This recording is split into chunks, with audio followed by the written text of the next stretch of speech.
Samantha Aguirre.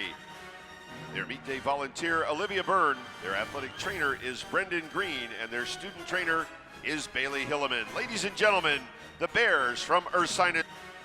Their meet day volunteer, Olivia Byrne. Their athletic trainer is Brendan Green, and their student trainer is Bailey Hilleman. Ladies and gentlemen, the Bears from Ursinus College.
And now, ladies and gentlemen, let's meet your Kent State Golden Flashes.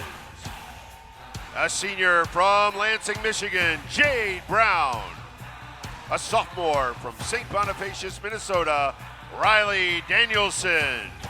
Joined by her grandmother, Ingrid Richmond, a freshman from Champion, Ohio, Rachel DeCavich. A senior from Youngstown, Ohio, Gabby Williams.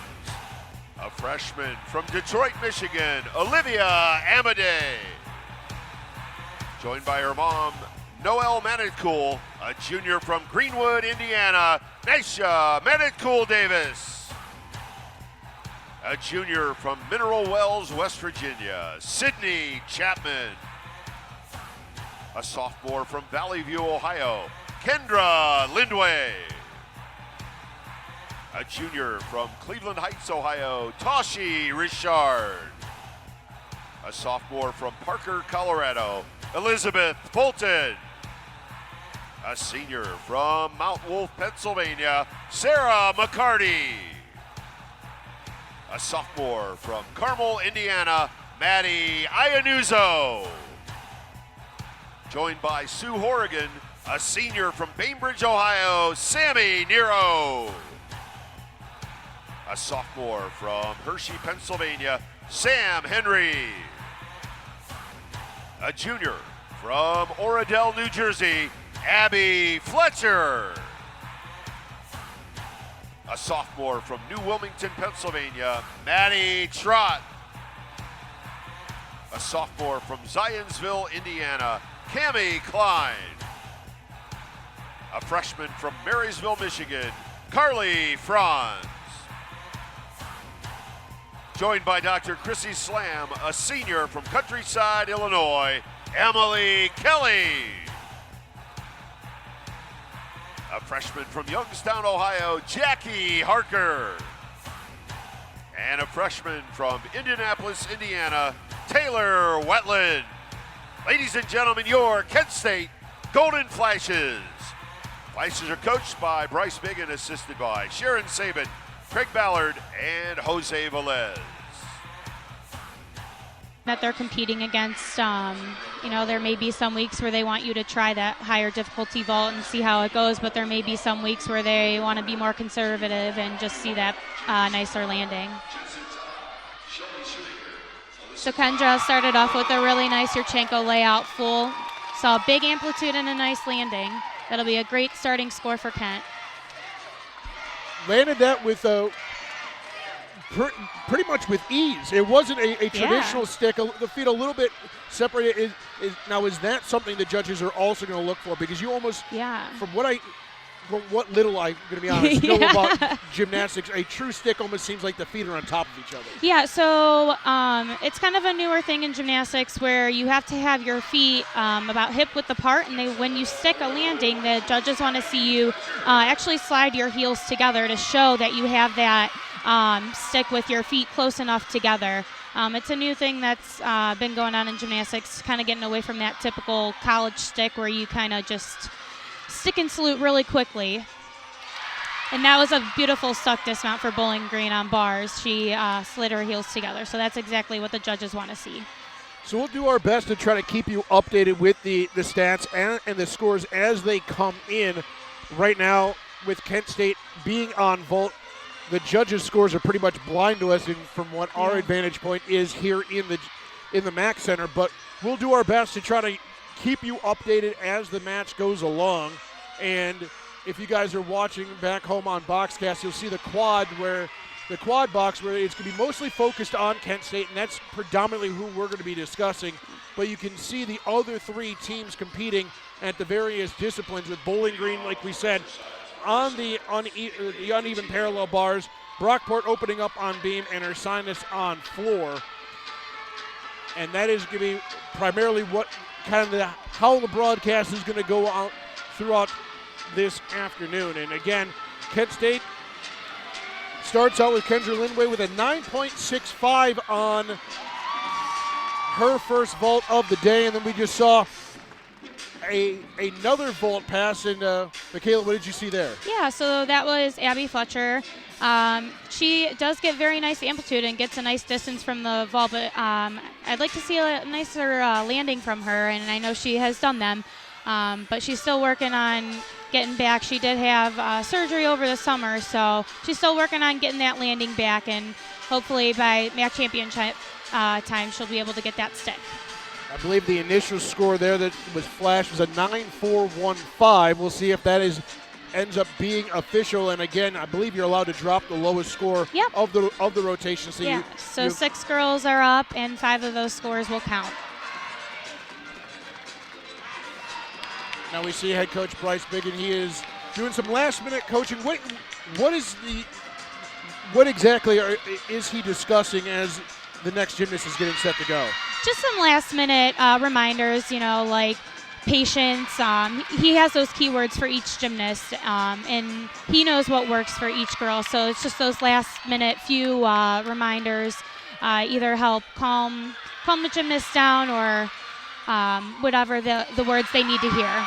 A little bit of a hop on that landing, but by and large, based on the team reaction, one that they are thrilled with. Yeah, that was great amplitude and great distance from the horse. If she can just work on getting that stick, that'll be a really great score. As you see there, maybe a slight step back there, but by and large, like you said, with that kind of amplitude and that force going down, you got to be pretty happy with that landing. Yeah.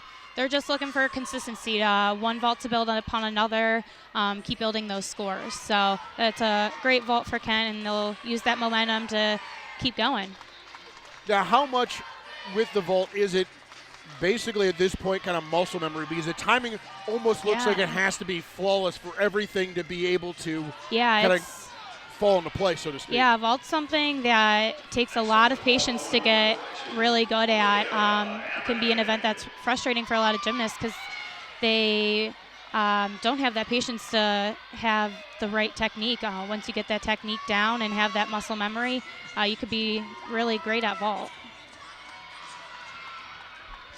Abby Fletcher gets a 9.75 on her vault. That's the official one. And Olivia Amade there. Again, another small hop back, but by and large, a very impressive vault. Yeah, that was really nice vault for Kent. She did peg down slightly and to take a slight hop, but overall, that was a really great vault. Now, when you were in this discipline, what was your go-to? What was your strategy to get yourself through the event? Well, it depended on the event. Vault, I had to really try to slow myself down. I tended to get ahead of myself and work really fast and run really hard, but that wasn't always the best thing for me. So vault, I had to calm myself down and do this kind of same thing on bars as well, because that's an event that you want to be patient on and be patient in your release moves and your handstands. But on floor, I wanted to pump myself up and have a fun routine and get through that routine. So it was a little bit different for each event. The last score that just came in was for Carly Franz, 9.8 for Kent State. So through their Very first nice. 3 vaults, they've got a 29.2. Yep. Again, looking for that probably realistically between 48 and 49 for the Golden Flashes. And again, a decent step back, but by and large, again, I wouldn't quite call it a stick, but a solid landing. Yeah, that was a really big amplitude and nice distance from the horse from freshman Rachel Tukavich. You'll see her compete in the all-around today. Just a little bit of bent arms on the table and a slight pike down, but that's a really nice vault for Rachel and a great score for Kent that should come in. Now, what exactly are you mentioned the bent arms. Obviously, we are looking at the landing. Yeah. What else are the judges looking for here to kind of break it down, and how are they able to do it in real time? Yeah, so it does go by super fast. So a lot of judges will look at the entry onto the table, the gymnast's arms, and how much they're able to block, get up in the amplitude and the distance from the horse. So they want to see higher and further away from the vault, and then that nice stick on the landing. So they're basically looking at the launch off the vault. Yeah, exactly. And we see here another step back, but again a pretty solid. Yeah. A Nice pretty vault solid for Kent. performance. Yeah. So also a step back isn't as bad as a step forward. They like to see a step back. It shows that they're over rotating instead of under rotating their flip.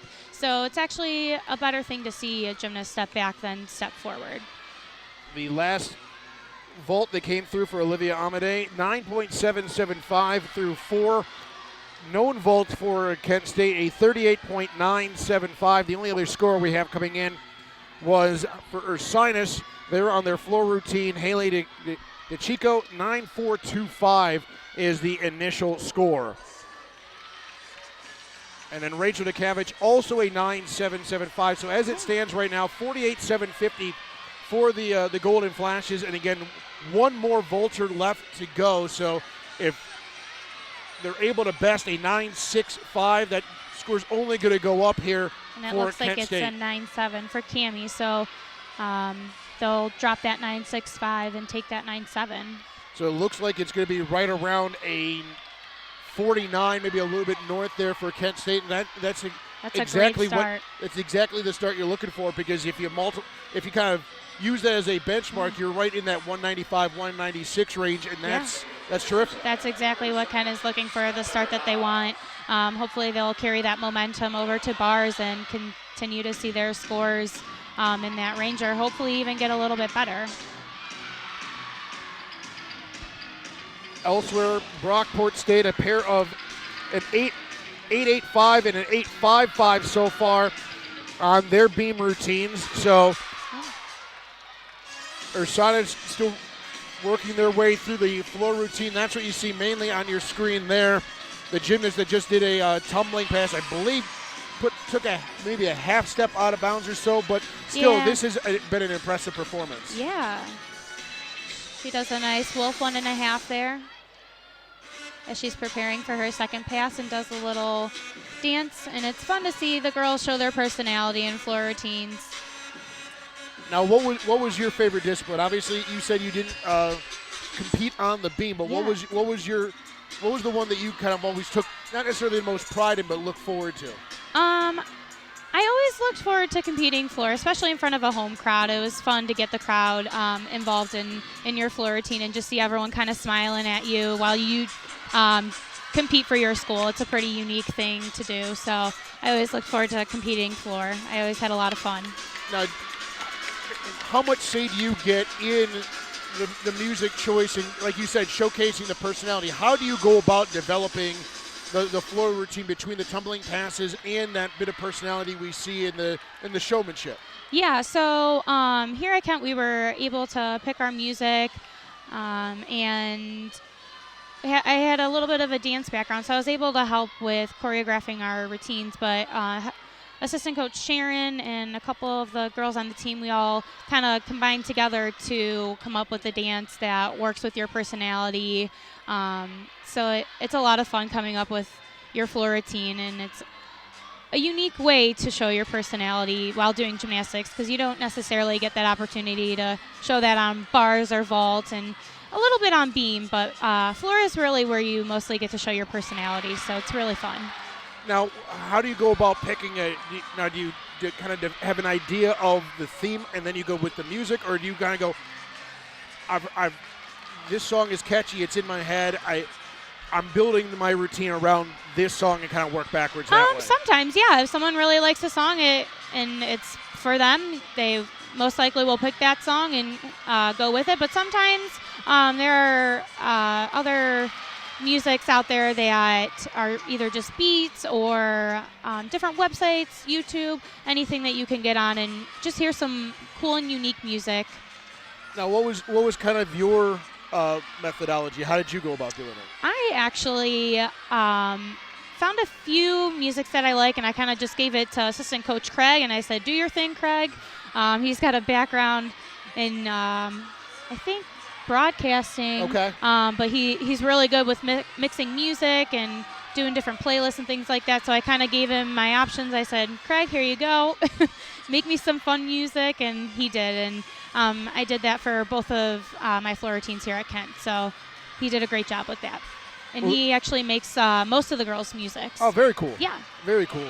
The final scores here for Kent State on the vault are in Olivia Amadea 9.775, Rachel DeCavich 9.775, Abby Fletcher 9.75, Carly Franz 9.8, and Cami Klein 9.7. Those are the scores that are going to carry through. Kendra Lindway's 9.65, a very nice score, but when you can drop a 9.65, you're doing pretty well. So a 48.8 for the Flashes in their first go-round here for the vault.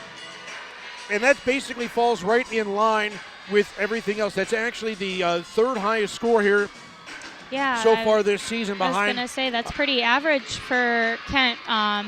Vault is something that is usually a struggle for Kent, and this year they're working on getting their consistency a little better. As you can see with just those narrow scores of 9.7, 9.75 to 9.8,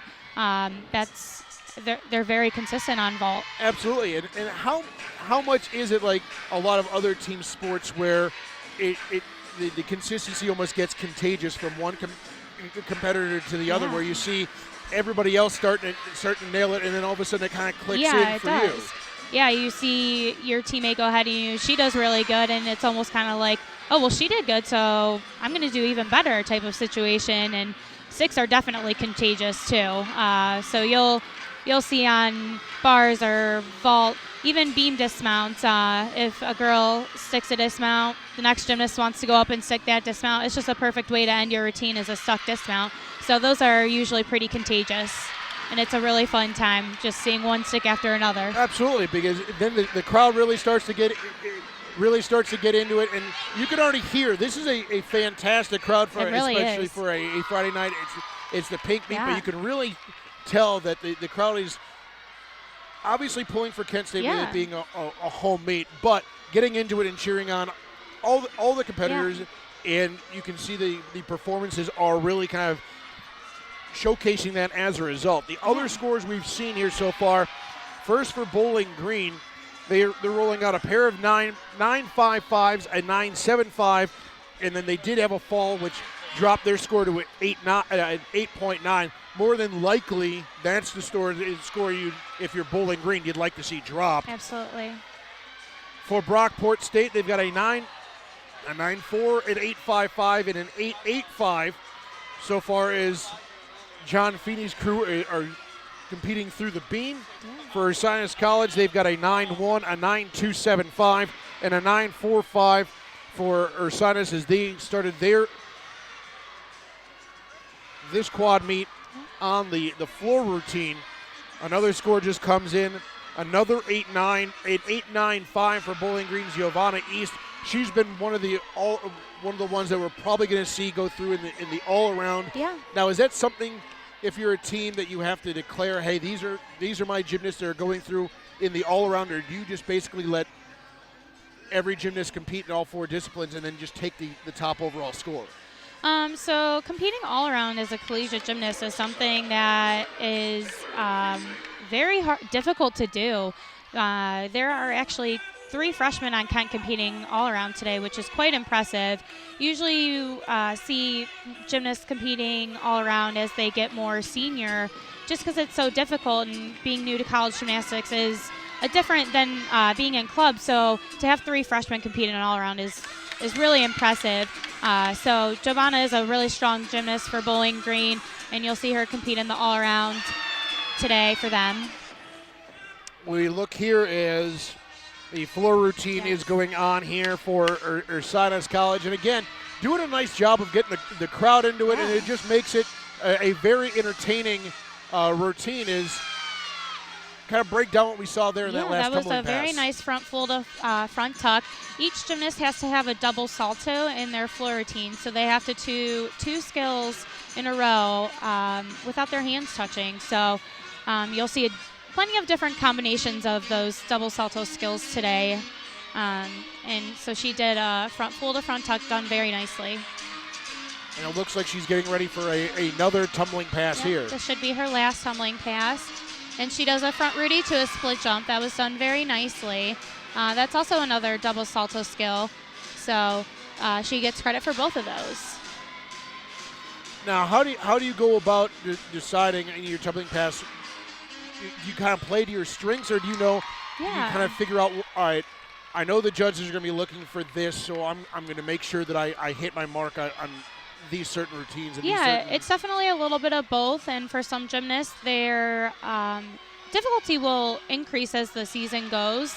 They will start their routines during the beginning of the season maybe a little bit easier, and as their endurance gets stronger, they'll add in those tougher passes. But you definitely want to do the skills that you're strongest at, and then but you also want to be able to do them nicely and clean so that you can get those higher scores. So it's kind of a mixture of both if you're doing them well and if they're more difficult. So final scores are in, it looks like, for Bowling Green. They will carry a 47.575 through the bars, as Elena Lawson and Alexandra Folkler are your top 2 performers on bars for Bowling Green. A 9.775 for Folkler, and Elena Lawson with a 9.75. So Bowling Green with a 47.575 through their bar routine. They will move on to their next discipline, and that will be on the beam, while Kent State will move to the uneven bars. And now, as the Flashes get ready to compete on this turn, what do we kind of see? What do we want to look for here in a proper bar routine? So on bars, you're definitely looking for those really nice, clean handstands that are all the way up, hitting that 90 degrees. In the release moves, you want to see nice, big release moves that get back to the bar with straight arms. And then, of course, that stuck dismount. Just a perfect ending to a really nice, clean routine. We still have a few more gymnasts to perform on the floor for Ursinus, and that's what you're watching on your broadcast, and that's what we're seeing in front of us here now. Pardon my ignorance, but we've got obviously the floor mat. Now, is the added pad just to kind of provide a safer landing for the gymnasts when they get so high up in the air? Yeah, absolutely. A lot of times you'll see gymnasts with, well, not a lot of times, most often you'll see a gymnast with taped ankles, a brace on, something of that nature, and that mat is just there to kind of help them with their landing. It's no added deduction or anything. It's just kind of there for gymnast protection. Sometimes mentally a gymnast needs a mat there to be able to do their skill. And I was going to say, that might almost just be kind of a peace of mind, so to speak. Yeah, to sometimes it is. It allows you to stick it a little bit more, and it's not so hard on those ankles and the knees going. You're just absorbing all that force. The floor can only give so much. Yeah, exactly. So sometimes it's just more so of a mental thing than it is a physical thing. So we see here kind of using the nice kind of the deep floor breath mat before her nicely. last pass. She does a round off double tuck. just a few steps backwards. You ideally just want to see one step backwards, but that was a really nice last pass for her. And actually this year you get bonus for doing a double back as your last pass. So it's something that more gymnasts are trying to incorporate into their routine. Okay. It's very difficult to do. That's why they're starting to give that bonus for it. They want to reward the gymnasts for doing the harder skills and the harder things. So with that, obviously there's a higher degree of difficulty. So if you take that step back, it's almost worth the minor deduction because in exchange for the bonus that you're going to get on the added difficulty. Yeah, so on a backwards tumbling pass, the gymnast is allowed to take one step backwards, and on a forward tumbling pass, you're allowed to take one step forward. Anything more than that is a deduction. Okay. So ideally, we would have just liked to see that one step backwards. I think she may have taken 2 extra ones, so the judges can take those 2/10 for those 2 steps that she took extra. Now, what's the biggest deduction that you'll normally see in a floor routine? Is it just kind of using that momentum and taking a step or a half step out of bounds? Yeah, so besides obviously someone falling, the biggest deductions on floor are landings. The judges are looking for those nice clean landings that only take one step, your foot's not moving, with your shoulders nice and square. Sometimes when you're twisting, your shoulders or your feet can cross over each other. So it's not only form in the air, but it's form on your landing as well. Well, so far here for Ursinus, as you're watching the floor routines, they've been pretty consistently in that 9-4 to 9-5 range. So it's been a very solid rotation here for Ursinus as we see another tumbling pass. Yeah, that was a front Rudy. Very nicely done to open up her floor routine. Now, how long typically is a routine? A routine is usually about 1:20 to 1:30. Cannot be longer than 1:30. So depending on if a girl does 1 or 2 passes, it's usually about 1:20. Now, do you guys have pretty much every second of that 90 choreographed with more or less to where you can kind of count in your head where you are within the routine? Yeah, time-wise? you do your routine so many times in practice and meets. You know every second of your music, and you know if you're a little bit behind because you stumbled on your tumbling pass or you just needed an extra breather.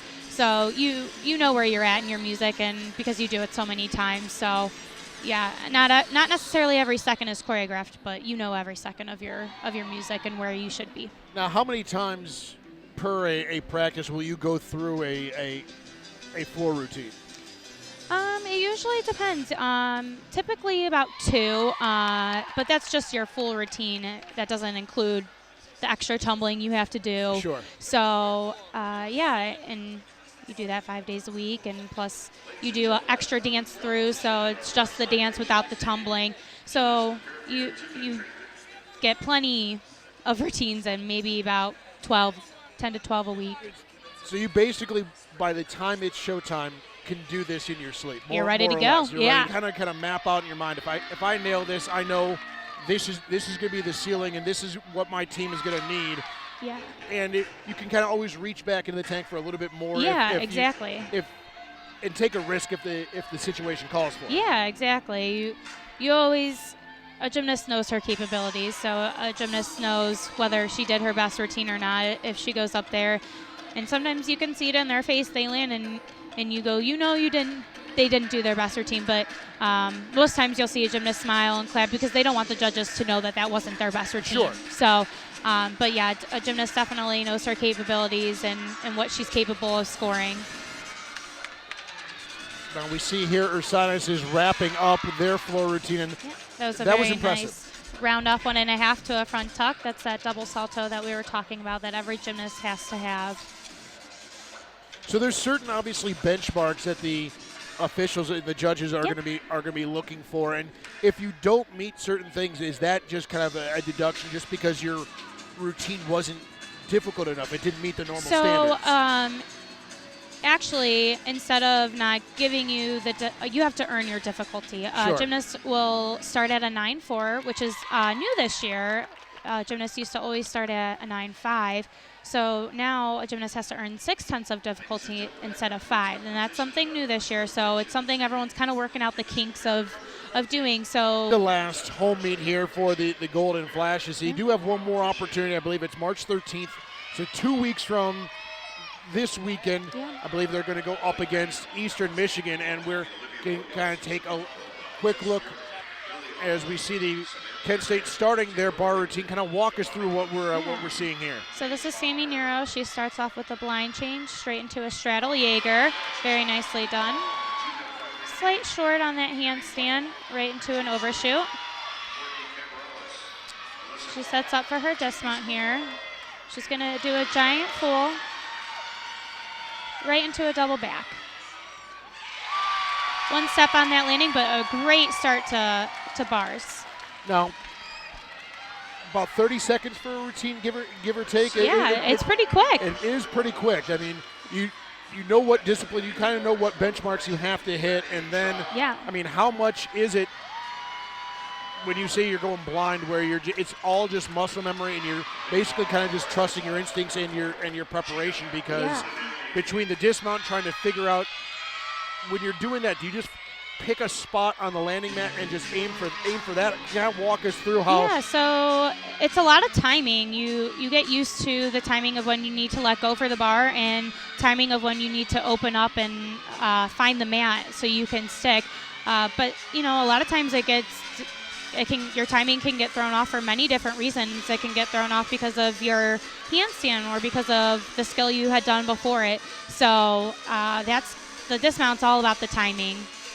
Now, with multiple rotations going on, you pretty much just kind of learn to block out all the You do. all You the really noise. do. How much of it is just kind of tunnel vision? Because right now, It's there's a lot really going on. it's a lot. And quad meets are really, really fun, and it's something that the gymnasts use like the energy. But it's also at the same time you need to block it out and have that tunnel vision, because you need to focus on yourself and your team. It's really easy to just watch other teams and other gymnasts do their events, but you have to remember that your team's competing and your team needs you to cheer them on. So now, how do you kind of replicate that in practice? Doing a big quad meet or the conference meets coming up? Yeah, so how do you?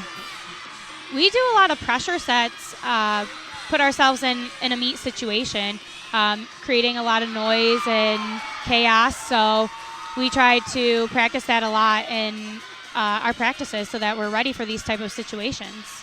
Now walk us through here. It looks like she's going for the dismount off the routine. Maddie does a double layout, and a nice stick from Maddie. That'll be a great score for Kent. And see, it's really exciting when a gymnast sticks. It's just the cherry on top. Absolutely, and that was impressive, because she landed. It was almost kind of physics, where she squatted, she absorbed the pressure, and then once you kind of get through that first little wobble, you have then it. you know, and that's something that a lot of club or programs practice is sticking, because that's just an extra tenth that you don't need to get a deduction on. So even when we do weightlifting downstairs here at the MAC Center, we practice things that help absorb the weight when we stick our dismounts. So it's something that is a little more difficult than people think. Oh, absolutely, because now I would think that the vault and the bars, where you're kind of, depending on how you end the routine, you could be going into it completely blind. Yeah, and people are twisting in their dismounts, so it's something that is very difficult. Now, is there a bit of strategy from starting on the high bar as opposed to the low bar, or is that more just a matter of preference or added difficulty? There's really no preference. The only thing is that a gymnast can only touch her feet on the bars one time to get to the high bar. So you'll see a lot of people mount over the low bar to the high bar. And it also depends on the release move that a gymnast is doing. If they are doing a Tkachev, a lot of times they'll start from the backside and just jump to the high bar. Well, the first score is in for Sammy Nero, a 9.675. That's the first score in the clubhouse here for Kent State on the uneven parallel bars.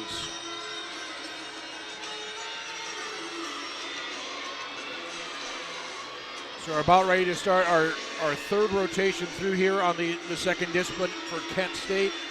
And it looks like she is going to just take the vault and go straight to this high bar.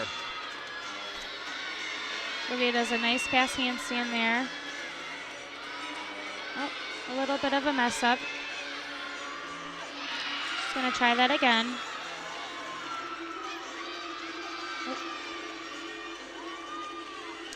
And Looks she like just she kind may of, have lost her grip or something. Was a little off for her. and then how much is that to where going from high bar to low bar or low bar to high bar, if one little slip up and you literally lose all your momentum and now you're stuck. Yeah, it's really difficult to regain that momentum, whether you have to start over or you're still on the bar and just kind of have to readjust yourself. It's a difficult situation and something that we practice all the time in practice. So what happened here? Is she now? So she'll get back on the bar and hopefully finish her routine. But how much of a deduction are we looking at here for walking off and then coming Well, back and restart? 5/10 for the fall, and then they can take for her legs, and so we'll kind of see what the judges do with that. They can take a lot. But still, it's more a matter of pride and just being able to go through and finishing the routine. Absolutely. Which is why we practice finishing your routine always. It's something that you have to do in a meet. A gymnast isn't always perfect. You're going to make mistakes, so you have to really work on getting yourself together after a fall and finishing that routine, because it's going to happen. And a nice dismount there, maybe a little bit of a half step, a little hop, if you will. But again, that just goes to show you the mental strength that it takes to kind of finish the routine, knowing that there was a hiccup there in the middle. Yeah, and hopefully that's a score that Kent will be able to drop. The second score in for Madison Trot, a 9.650. So a 9.675 and a 9.65 so far here for the Flashes in their first two bar passes. As we take a look at Brockport competing here in their floor.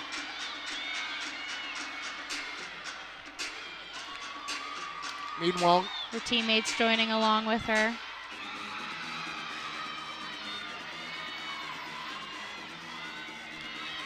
Because, I mean, when you're practicing alongside your teammates, you've got to, at some point, at least to some level, have their routines memorized as well. Oh, yeah, you do. With as many times as you do it in practice, you've got it down pretty much pat. Even though it's not your own, you know it. All right, we see that Kent State about ready to start another bar routine.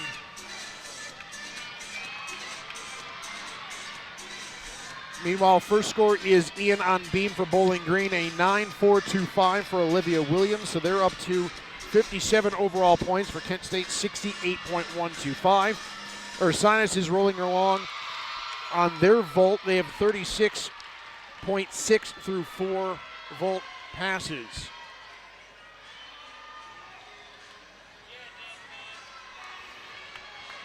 Right now, your leader in the clubhouse,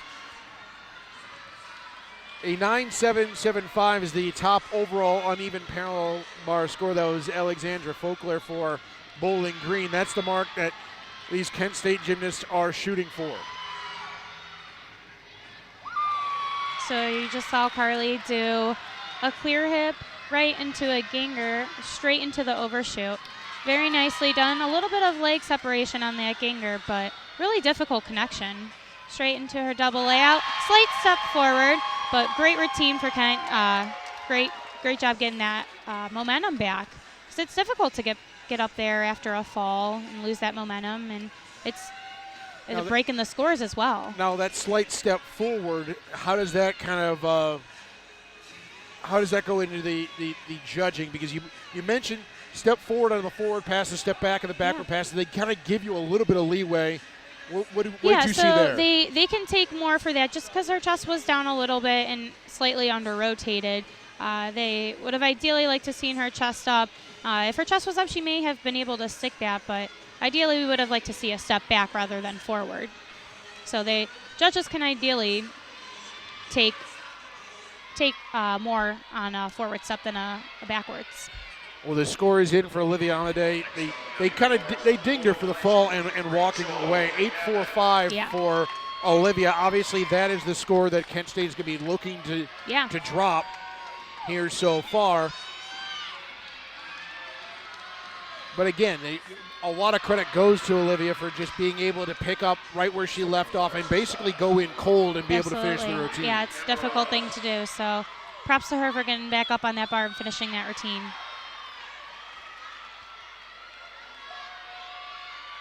Now, is it rare to see a gymnast not even use the lift to get up onto the bars? Is there any added difficulty or strategy in the way to start your routine here? Not necessarily. Rachel just has a unique skill that she does, so she doesn't actually need it.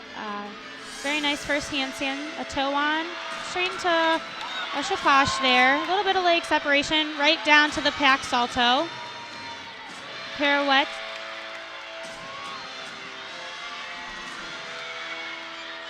Nice handstand to get into her dismount.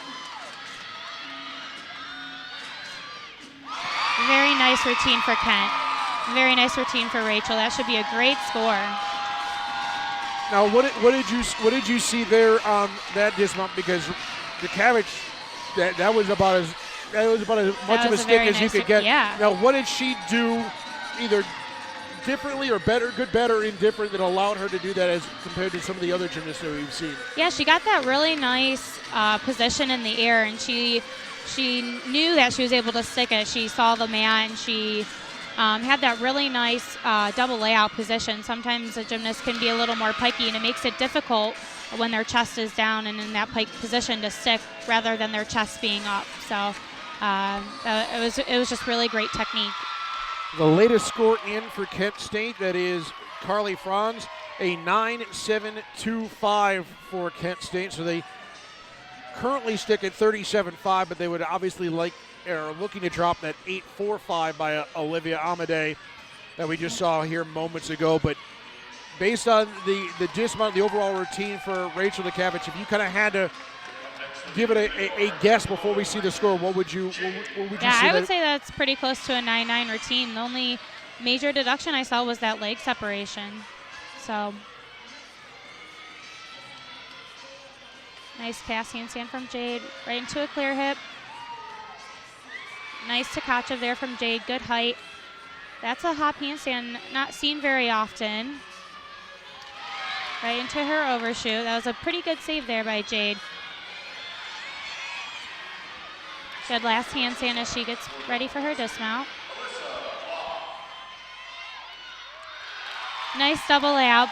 Pretty big step back, but great hit routine for Kent. That's just what they needed. Now on that one, it almost looked like she kind of over rotated, and that pretty good size step back, but yeah. It looked like she was fairly sure of herself and knew that's what it needed to be done before she kind of completely would have wiped out on that dismount. Yeah, exactly. You'd much rather see that step back than under rotes falling, because Kent really needed that hit routine to count 5 hit scores rather than counting that 8.45 from Olivia. Kind of updating you on elsewhere of what we've seen here through the second rotation for Bowling Green, the other MAC school involved. They are 3 deep into their beam routine. Lily Harsh with the best score so far with a 9.7 on her beam. Tess Mir an 8.3, and Olivia Williams with a 9.425. For Brockport, their second rotation is 4. Gina Ferrandini, a 9.525 on her floor pass. Rachel Swick, an 8.9. And Emmy White, a 9.525. And Ursinus on their vault, a 47.225. They are completely done with their discipline. That seems to be the one that flies by. Yeah, it goes real quick. That one's really about 15, 20 seconds per gymnast, and you can really just kind of motor through it. Exactly. So they will have a 47.225 through their vaults. They will drop the low score of 8.450 as we see another bar routine get started here for the Flashies. Yeah, this is Madison Iannuzzo. She actually usually leads off the bars for Kent, so she's in the exhibition spot today.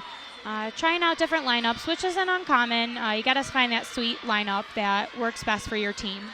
Now for for that means that she could score an absolute perfect 10 and it wouldn't affect the team score. As the exhibition, Exactly. she's really just competing for the experience. And she could win if she was the top scorer as the exhibition, as the individual. She could win the individual award. It just wouldn't count towards the team score, correct? No, so they actually can't place as an individual at all. Okay. So it's solely just for experience, just to kind of know for the gymnasts get that experience, and then for the coaches as well to kind of see what their gymnasts would score on that routine. So you literally just kind of have them compete, get them a taste of live competition with literally nothing to lose. Exactly. And if you routinely can prove that you can handle the pressure of a meet, you can work your way into the actual team rotation. Exactly, yeah. So it's a great thing for the gymnasts and coaches to see, because there may be injuries or times where a gymnast is ill and can't compete. So that the person who's been exhibitioning may need to get in that lineup, and that's a great thing for gymnasts to have that experience under her belt. So the 6 scores are in now for Kent State. Rachel Lukavich, a 9.875 on her bar routine. Jade Brown not far behind at a 9.8 even. So the six scores and the 5 that will go through give them an overall score of 48.725. Again, right in line with what you want to see out of the Flashes. Again, 49 even was the top score of the season in this discipline, so you're right in that ballpark. Yeah. Bars is a really strong suit of Kent, so ideally they would have liked to see a little bit of a higher score, but they did have a fall in the middle of their lineup, so it's hard to keep those scores building from one another when you do have that break.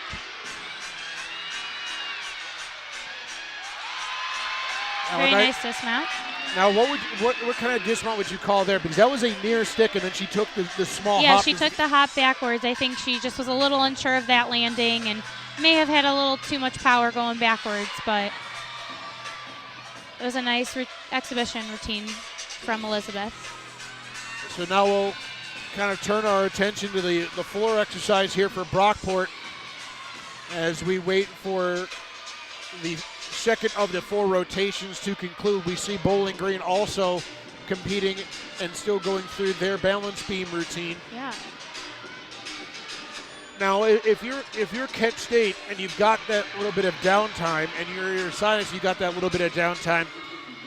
While you're waiting for the other teams to compete, what do you guys talk about? What is Bryce discussing with the team over there? So I'm pretty sure Bryce is talking about how he's a little upset on bars with the fall, and maybe just the girls kind of not picking up their energy. So it's something that he wants to see on the next 2 events, the energy pick up, because we feed off of the energy. The girls competing on beam and floor next need to go into their events feeling really good and feeling really confident. So picking up the energy, maybe even thinking about starting over the meet. Say, all right, it's a fresh start, and going into beam with a fresh new mind, because beam's an event where you need to stay really calm and not get ahead of yourself. So just reminding them that that's exactly what they need to do going into beam. Now, as the home team, does Kent State get to choose the rotation and which discipline goes in which order? Is it a blind draw? How does that now? Does Kent choose that they want to end on floor routine because they know they can get a quasi halftime to kind of regroup? So the home team will always go in Olympic order, which is vault, then bars, then beam, and then blind jumps on it. And you would have to literally pick out a spot. Is it at this point all muscle memory? A lot of it is, but a lot of it is mental too. You have to be in the right mindset. For me, my mindset was, when I competed balance beam back in club, was confidence. I had to be confident in myself that I was able to do that skill and compete it well. And I think that's a lot of gymnast mindset as well, just because it is such a mentally draining event. So I think that's most gymnast mindset is having that confidence and being good enough to be on that event and to stay on it as well. We watch now Brockport finishing up their floor routine. What have you kind of seen from the Eagles in their passes? Yeah, so that was a nice front handspring front full. Now she's having some fun doing her dance. Now, do the judges consider this at all in their overall score as far as choreography and things of that They nature? do. Artistry is a component of floor that the judges can deduct on. Well, nice routine there. I believe they've got one or two more gymnasts to go before we. Nope, that's the last one. Kent State That through was. two disciplines, 97.525. They've got a 1.4 point lead, a pretty commanding lead through two. Nice lineup for Kent. I think this has been their lineup for most of the season. Maybe one or two people changing in and out, but like I said, when Kent was over on bars, sometimes you gotta try out different people just to kind of see the lineup that works best for you. Get your highest score. We do see a final little bit of coaching there for Cammie. They're just kind of going over the final points. Hey, remember, you hit your marks at X, Y, and Z, and kind of break it down for us as Cammie gets going here. Yeah, so Cammie mounts the beam here. She'll start off with that full turn that every gymnast has to do. She does a back handspring, layout, step out. Very nicely done.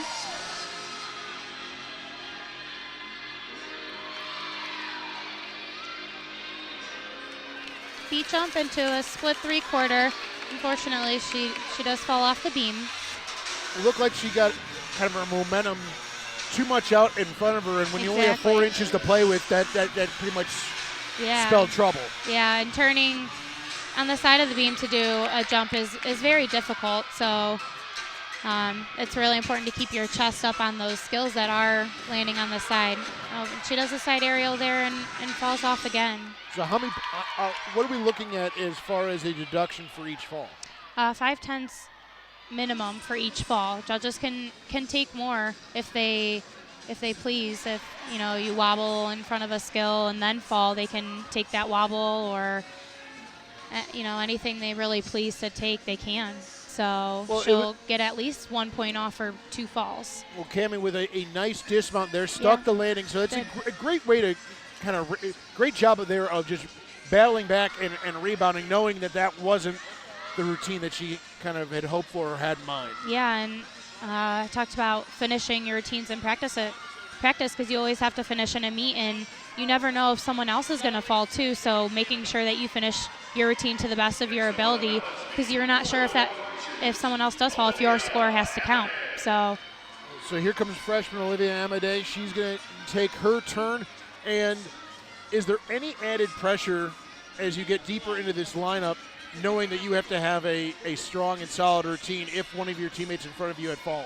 Absolutely. It's really difficult to have that first girl go up and fall and have the remaining 5 gymnasts in your lineup hit and do their best routines, knowing that you had a fall, the first gymnast. So it's definitely a lot of added pressure, but it's something that these girls practice for. This is what they practice. It's looking like it's going to be an 8-3 for Cammie on that first go-around. So certainly not what you were hoping for if you're Kent State. But all is not lost. And like you said, you are allowed to drop a score. It's just a little bit more pressure. The bar set a little bit higher here for the remaining gymnasts that are slated to compete here in this discipline. So Olivia gets her routine started, kind of break it down for us. Yeah, absolutely.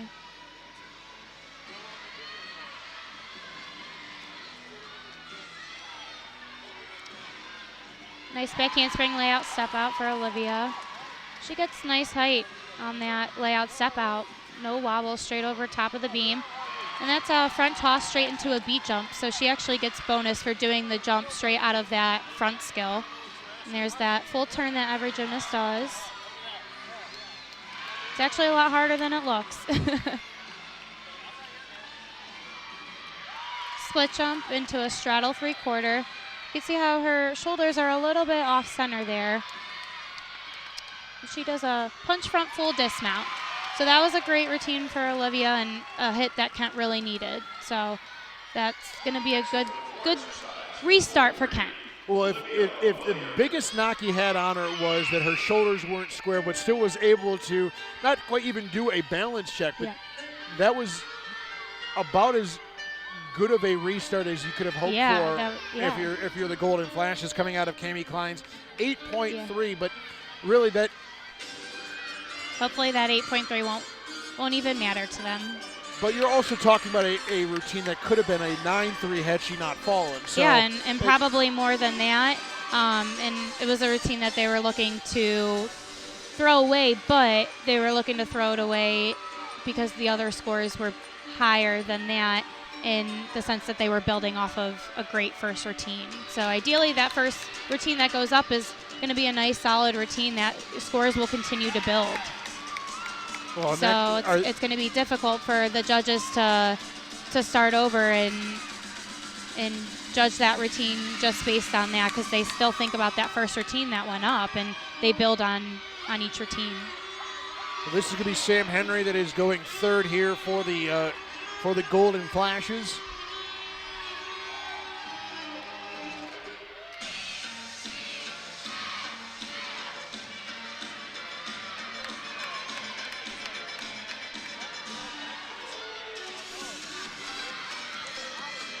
She does a cat leap into a front toss straight into the beat jump. So she actually does 3 elements connected.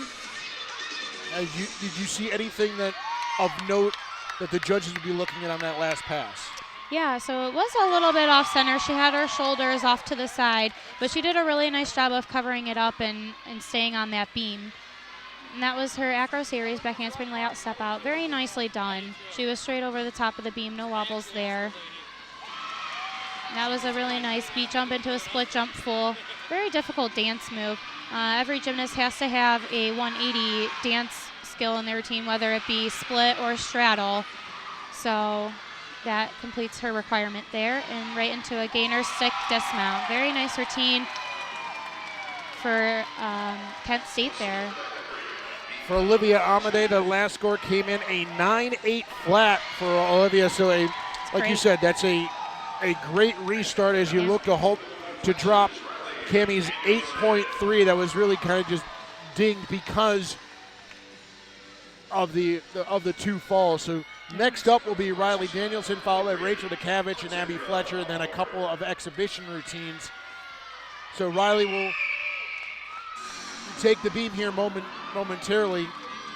Meanwhile, right in front of us, we've got Bowling Green going through their floor exercise. I can't begin to tell you how difficult the beam just looks in general, let alone with music and a floor exercise going on right behind you. So yeah, the tunnel vision and the mental wherewithal you have to have is even heightened in a situation like this. Absolutely, yeah. Beam is something that takes a lot of focus on in the first place, and then you add a lot of extra noise in the background, a lot of extra movement in the background. It can be really difficult to stay focused. So that's something that we a lot of gymnasts and a lot of programs practice a lot on, is a lot of noise in the background when you're on balance beam, because it can be an event that you get easily distracted on, and if you get distracted, you could fall right off. So something that is practiced heavily. Riley mounts the beam here.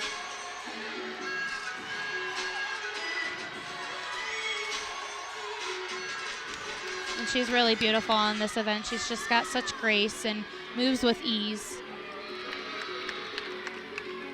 She does back handspring layout step out. Slight wobble, but she covered it up.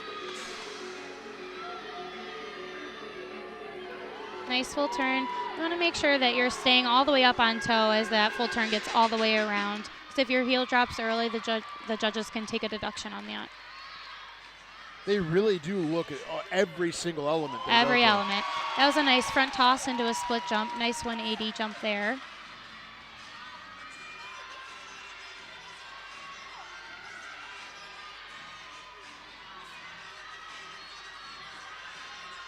She does a switch leap right into another switch leap. Very unique combination, which is nice to see.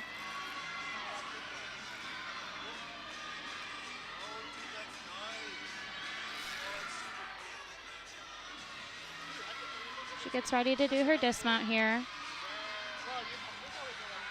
So you'll see Riley do a back handspring layout into her dismount.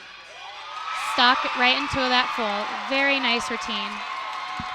That should score really well. Samantha Henry's score just came in a 9.875. So Amadea 9.8 and Henry backs up with a 9.875. So the teammates really starting to pick up Yeah, they Cammie. are. And that one there by Riley didn't look like it was going to fall short either. That was an impressive routine, heightened by the impressive dismount and finish. Yeah, absolutely. It's really nice to see Kent can continue to build their energy on one another, even though they had that fall in the first spot, and something that's really difficult to do on any event, and especially beam. Well, Rachel DeKamich, one of the freshmen that you had mentioned that does compete in the all-around, will take her turn on beam. So far here this season, outside of a one blip of a 9.05, which I'm sure she fell during, been consistently in that 9.775 to 9.875 range. Yeah, she's really beautiful on this event as well. She mounts the beam with a really unique mount, and it's nice to see because most gymnasts kind of just swing their leg over the beam, but she kind of does a cool little mount here that you'll see in a minute. But hopefully she's going to continue that momentum from Riley and the other two gymnasts before her.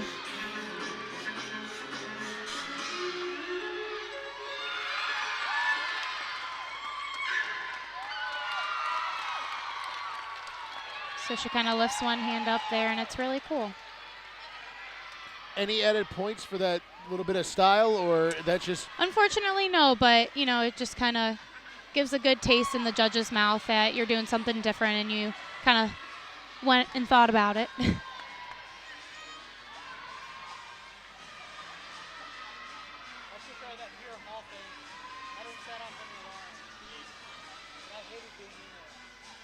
Oh, back handspring layout, step out. She unfortunately falls off the beam, so they are going to have to count a fall on this event.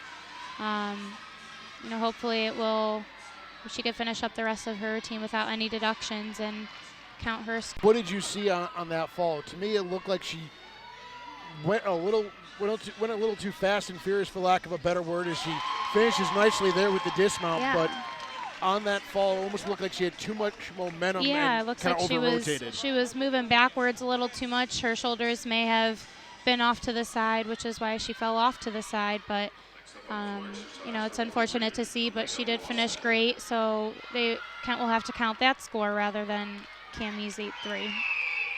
So probably looking at something in the low nines then with the half-point deduction for the fall, which obviously not something you want to do, but not the end of the world. Right, yeah.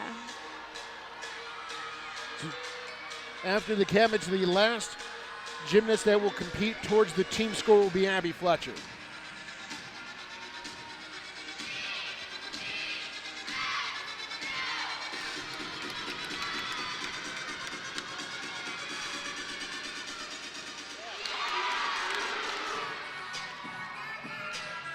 Getting a few last-minute bits of coaching here before she gets up there. That's got to be more just mental and kind of a pep talk as they kind of go through the final marks.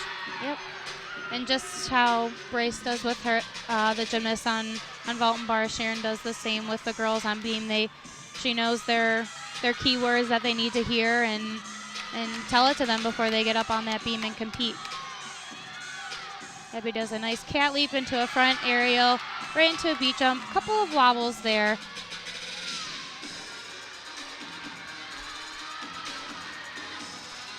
The handspring layout step out, very beautiful. She gets really nice height on that layout step out.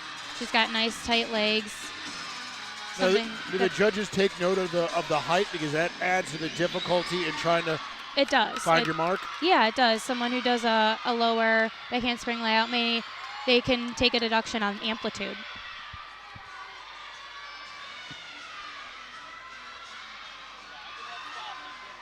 Abby does an inward turn on the beam. Most girls do an outward turn. She gets ready for her dismount. Front aerial right into a full stuck. Very nice routine for Abby. And so Rachel DeKamich, a 9.3 even with the fall. So that's not that really just kind of goes to show you the level of difficulty that she was throwing out there on the routine to have a fall and still be able to put up a pretty solid score of a 9-3. Yeah, unfortunately they don't want to count that 9-3, but it's a good score to count with a fall. So right now the 4 scores that are in the books right now for the Golden Flash, a 9-8-7-5, that's for Samantha Henry. Riley Danielson, a 9-8-5. Olivia Amade with a 9-8 even, and then Rachel DeCavich is 9.3. So right now, while we await the final score here for Abby Fletcher, it stands at a 47.125. That is sure to go up because that is currently counting Cammie Klein's 8.3. Elsewhere for Bowling Green, they've gotten anywhere between a 9.75 and a 9.45 on their floor routine. For Brockport State, their third discipline is the vault, and they're already through with a 47.375. While on the bars, Ursinus right now will have to take a couple of scores in the 8s. They've had a couple of falls, but Eleanor LaFontaine with a 9.45 is their high score here through their third rotation as well.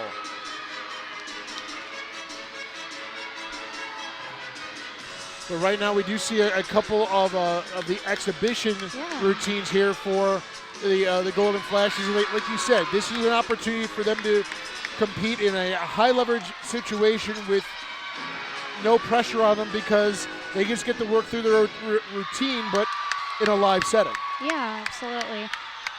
Carly has been in the lineup on beam this year, and so like I said, you will find yourself sometimes out of the lineup just trying to find that sweet spot. So she is competing the all-around today, but however, her beam will not count. The last score is in for Abby Fletcher, a 9.825. That gives Kent State a final beam score of 48.650. That falls pretty much right in line with where they've been elsewhere throughout the year. But again, that 49-point mark just still seems elusive at this point. Yeah, they can't seem to get there. Hopefully, by the time MAC Championships comes, they'll be able to get all their nerves out and have complete confidence in getting that 49. Well, their overall score here so far through 3 rotations, a 46.175. 146.175. That should give them almost a 2-point advantage on Bowling Green as both schools are wrapping up their final disciplines as we see Bowling Green go through their floor routine. So this is Tess Muir, the final competitor here for the Falcons on the floor exercise.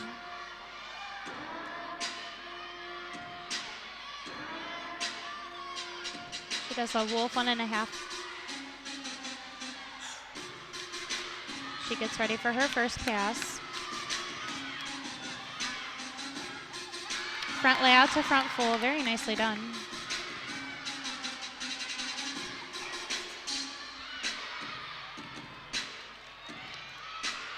Switch side into a popa, straight into another popa.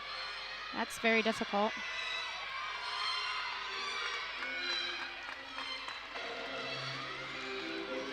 Breathes before her second pass.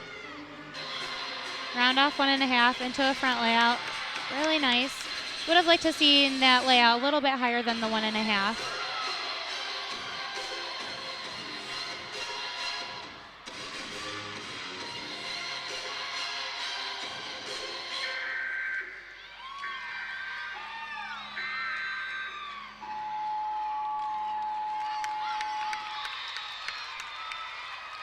So Bowling Green finishes up their floor routine, and the last exhibition here is Kendra Lindway for the Golden Flashes. What have you kind of seen here from her routine?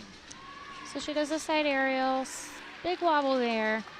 She did unfortunately have a fall on her acro series. Looks like she may have just been off balance, and she finishes with a nice stuck front tuck full dismount. So Kent's kind of hoping to leave beam in the pass and move on to floor, which is Kent's strongest event, and looking to get the crowd involved and have some fun. Now, personally, I think this here on the pink meat night, it's a chance to get the excitement and a good crowd behind each of the. Kind of a deep and dark routine. Most gymnasts have a really fun routine, but she's not that she's a dark person. It's just this is her personality. She's very serious. She starts off with a front tuck step out, right into a double back. Very nice landing. Something that's new for her that she just added a couple of weeks ago.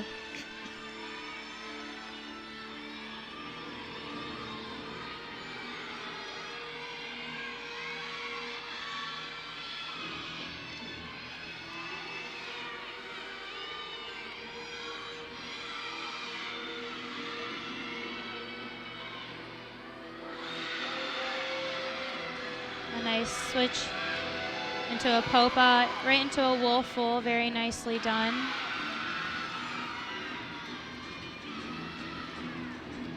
She likes to capture the judge's eyes, make sure that they're watching her.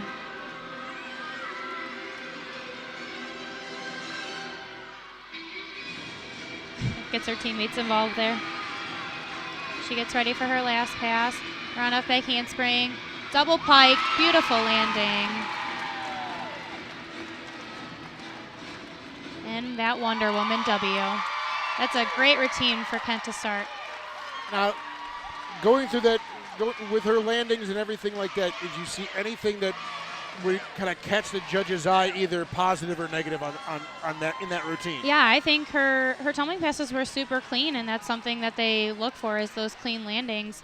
You know, her jumps are something that they probably will take the biggest deduction on. So that's probably something that's still new to her and that she's getting used to, but should be a really great starting score for Kent.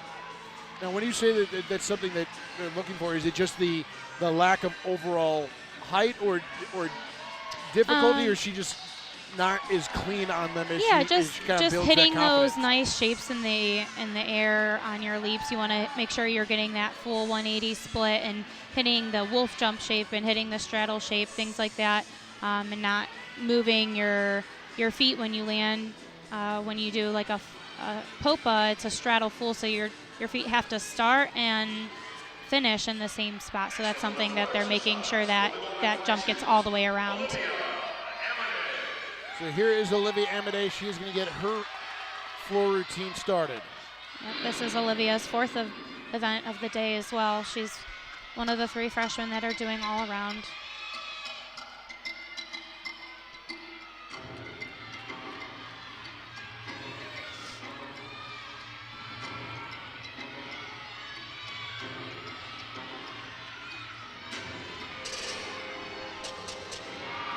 She does a leg up full turn. Not many college gymnasts do even full turns on the floor anymore. It's not something that's required. Front layout into a beautiful front Rudy.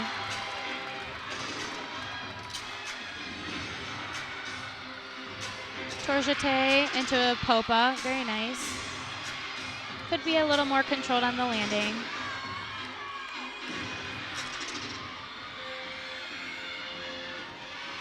Smiles at the judges. It's always nice to smile at the judges. Just make sure that they're looking at you and they're enjoying your routine.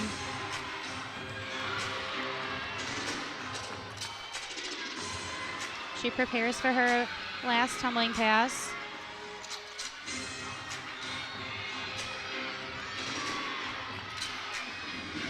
Run up back handspring, double tuck. Oh, just an extra step back. A very clean routine. The first score for Sarah McCarty is in. That is a 9.85 for Kent State and for her. So that's a very nice start there. That's a great start for Kent. For Olivia, where would you kind of put that routine? If you had a guess where the judge's mind is going to be at here. Yeah, she might be in that 9.75, 9.8 range as well. It was a really clean routine, just, you know, an extra step on that last pass and maybe a little bit of stumbling on her dance, but nice clean routine, hit routine. It's what Kent's looking for, is that momentum to of hit routines. Well, right now, Sarah McCarty's 9.85, the best score we've seen on floor here tonight. Kent State has the top score in everything except that 9.9 that Giovanna East threw up on the bars. That's the top score we've seen in any discipline here tonight. That was an impressive routine. It was. Next on the floor exercise for the Golden Flashes, Carly Franz. So Carly Franz will take her turn here. So far this season, Carly in the floor exercise. Been right in that 9.8, 9.85 range, so this has been a strong event for her. Yeah, and she actually does a very difficult first tumbling pass. She does a round off back handspring into a double Arabian, very difficult. She does step out of bounds, which will be an extra 10th deduction. But is it worth it to go with that level of difficulty right off the bat? Sometimes. It really just depends. You realistically don't want to go out of bounds at all, and you don't want to take that risk, but she stayed on her feet, so that's something that Kent's really looking for. Is just continue to hit routines. And it is such a difficult pass, and something that she's still getting used to doing here in this arena. Each arena is different, and the lighting's different, the ceiling's different, so getting used to that.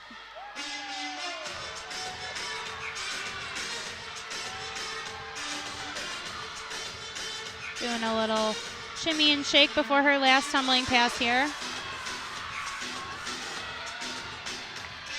She does a front Rudy right into a layout step out, that's sky high. 1.5 turn. And a very cute ending to her routine. Well, I thought that last tumbling pass was exceptionally impressive because it almost, the difficulty there is she immediately stops and then almost restarts into that last flip. Yeah, it's really nice to see. You wanna, when someone does their double salto, you want to see that second skill rise above the first one, which is exactly what we saw with her front Rudy into the layout step out. It's a beautiful skill. The last score is in for Olivia Amade, a 9.8 flat. So you were right on the money with that one. Now, if you had to, again, put yourself in the judge's shoes, how would that last score go down? Yeah, I would probably give her that maybe 9.8, 9.85, just because she does a little bit more of a difficult routine. However, she did step out of bounds, so we have to take that into account. So certainly she's going to be in in the discussion for the top score of the night, even with that half-step fault. Yeah, so, you know, she might be in that range, but that 1/10 comes out of her score at the end, so it may show a little lower.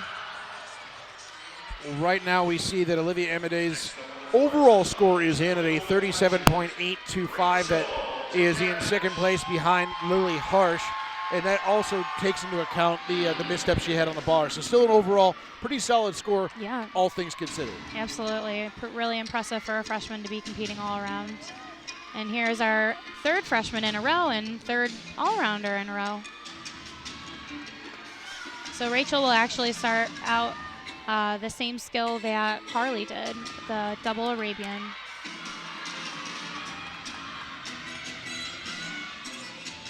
And she does it right into a stag jump, which is super difficult, and she manages to just tiptoe and bounce.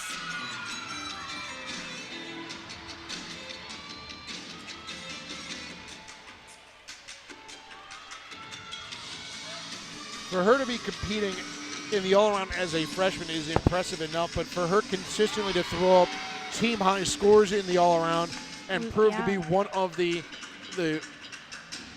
go-to gymnasts, if you will, at just 18 years old is super impressive. It is. It's an awesome thing to think that she still has another 3 years at Kent to just continue to get better. I mean, right now you have to look at the sky's the limit for her and what she's going to be able to do. Absolutely. She gets ready for her last pass, front through into a double back. Very nice landing. A little bit of her chest down, but nice clean routine that stayed in bounds, continuing to build on one another. So that should be a really great score. coaches and her teammates agree. Meanwhile, Carly Franz, a 9.775, even with that misstep out of bounds. So, Yeah. again, 3 pretty much top-notch scores here. Yeah. If you're Kent State, if you can drop a 9.775, Doing pretty good. you're doing all right for Yeah. for yourselves. Meanwhile, Bowling Green is pretty much in the books. They're going to close their meet with a 193.275 as they have finished out with their routines. Yovanna East now the leader in the clubhouse in the all-around at a 38.375 overall. But Rachel DeCavich may have a thing or two to say about that. Yeah, I know Giovanna had a fall on bars, but Rachel also had a fall on beam. So, we'll see who finishes in the all-around. So Sarah McCarty still holding the top score on the floor exercise routine. 9.85 is still the score to beat as Abby Fletcher takes her turn. Yep.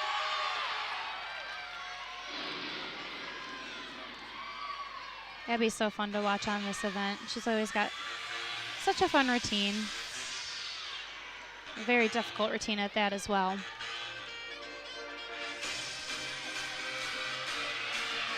She starts with a very difficult round up backhand spring double layout. Very nicely done. That was a very nice double layout for Abby. Sometimes she gets ahead of herself and can pike down and gets that chest down, but that was really nice for her. Having some fun with the judges. And they take that in consideration because if they see that you're having fun and playing it into the crowd, that obviously is going to deliver a better performance.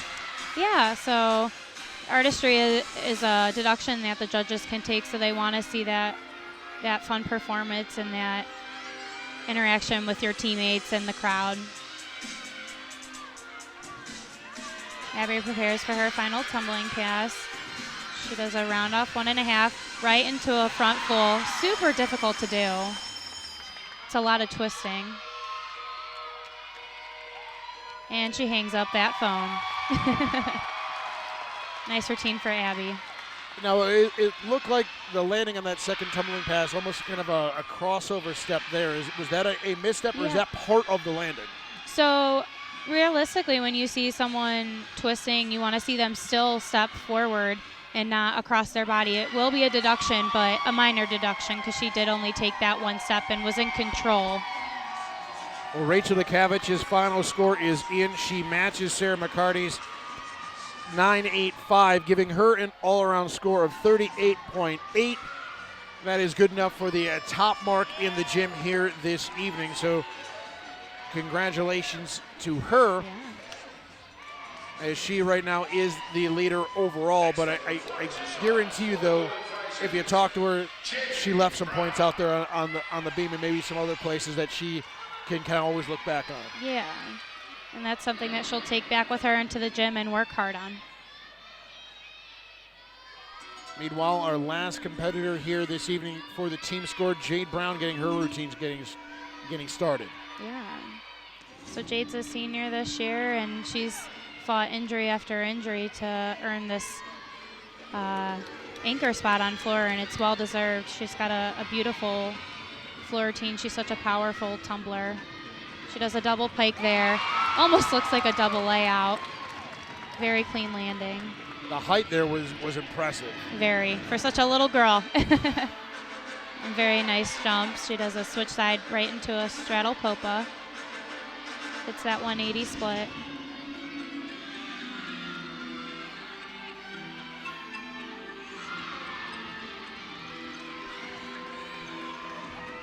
She prepares for her second tumbling pass.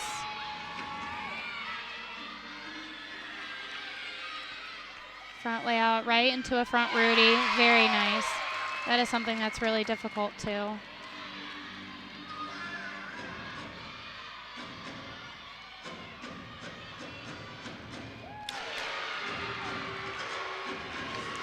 Jay gets ready for her last tumbling pass. Run up a handspring, double back. Nice. Nice and high. One step landing. That'll be a really great score for her. And the Well, crowd's happy about it. Her teammates are happy about it. And How Craig's about- got that fist How about pump. a 9-9 for Abby Fletcher Wow. in the floor routine? That by far and away the top score here. And Yeah. based on Jade's performance, you're going to be able to drop a 9.675. That's unheard of if you're the Flashes. You're looking at north of 49 and probably pushing 49.2, 49.3 as your overall score. And again, they've reached that high watermark that they wanted of over 195 as a team. Yeah, and that's something that they were looking for. I'm sure they were looking for more, but to count a fall on beam and, maybe not the best performance on bars and still be able to go 195, that's a really great thing for Kent. Well, we will have one final performer here tonight, would be Maddie Trott. She will be the exhibition, but again, a chance to get the crowd into it and have some fun, and you can tell that her teammates are really focused and engaged in her upcoming routine. Yeah, the exhibition routines are still very important because you never know when that exhibition routine has to go into lineup, so you want to see that person succeed as well.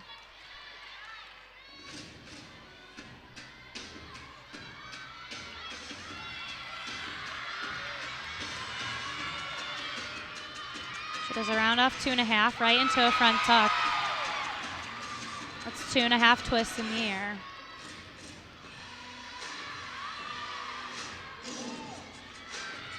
She's got some fun music from The Greatest Showman. Fits her really well. And she's taken the one of the famous hooks from that soundtrack and basically kind of just remixed it into the routine. That's very creative. Yeah.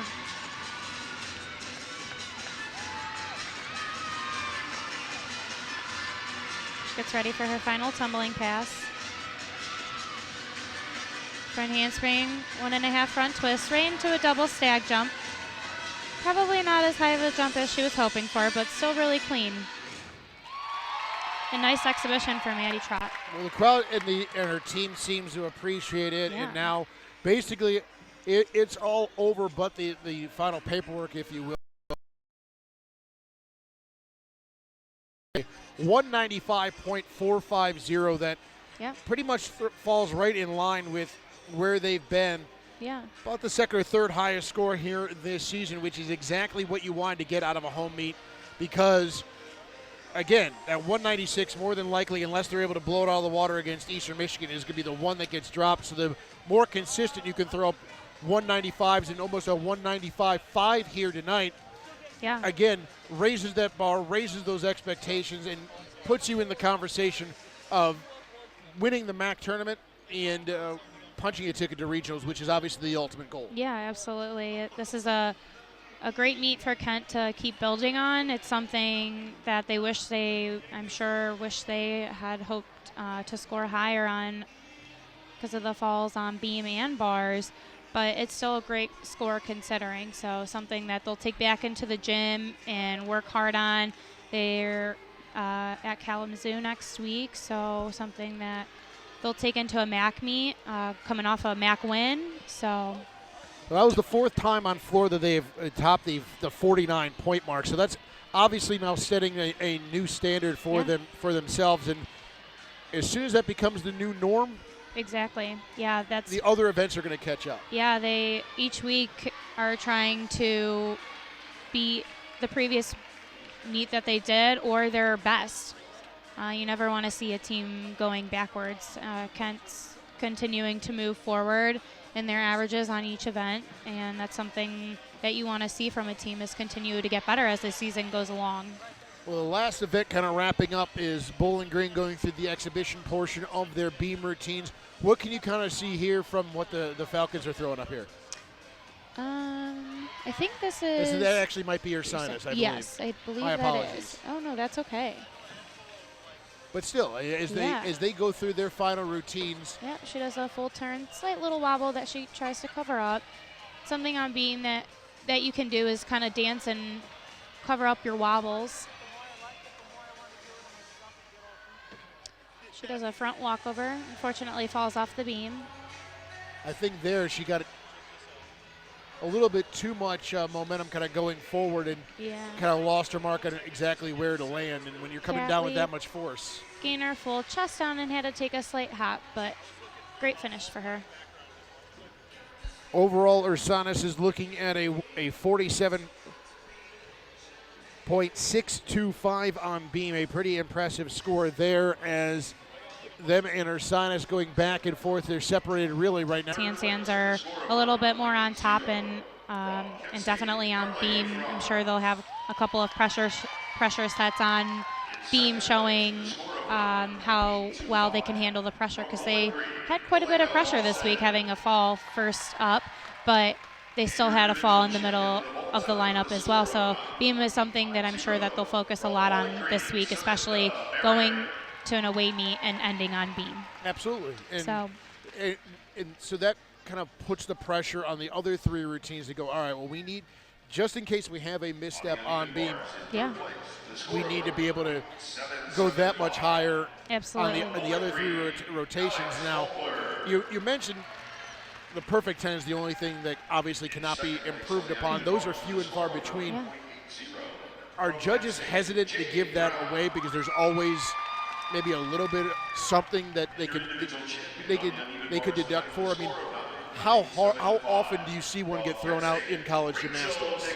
It's few and far between. You only really see those top schools getting those perfect 10s, and even then they're not getting them every week. They have to be earned. They can't just be given. Now, in your 4 years competing, did you ever see one get given out? I don't believe I have. So that's how rare it is. Yeah. In the countless meets that you've competed in over your 4 years and the ones that you've come back to, never once did you see a perfect 10 in any of the one Not that routine. I've personally competed in. We've been really close a few times with a couple of the girls on the team and other teams as well with those 9975s, but I don't think we ever hit that perfect 10. So that goes to show you that even the most flawless routine, they're going to nitpick. They're going to see something a little bit there. At any point, does that kind of weigh on you? Sometimes it does when you're having one of those really rough days and you just think, gosh, they pick out every little thing. Well, that is the sport, and that is what is supposed to happen. They are picking out every little thing. But at the end of the day, it's the sport that we chose and the sport that we love to do. So we have to turn those things into positivity and just improve upon them instead of dwell on them. Well, again, let's go over our final results one more time as you see the ceremony. We kind of just are talking a little bit of strategy as Kent State wins this meet with a 195.450, 38.375, 37.925, and 38.8 are your three top scores. Obviously, that's out of an overall score of 40. So these girls are in the upper echelon. Yeah. As well-rounded gymnasts. Yeah, it's very impressive to compete the all-around. Something that every gymnast strives to do, but not everyone can. Because you're also going to have girls that are hired guns, so to speak, in certain disciplines where you know that they're a vault specialist. They're going to give you that home run score every single time.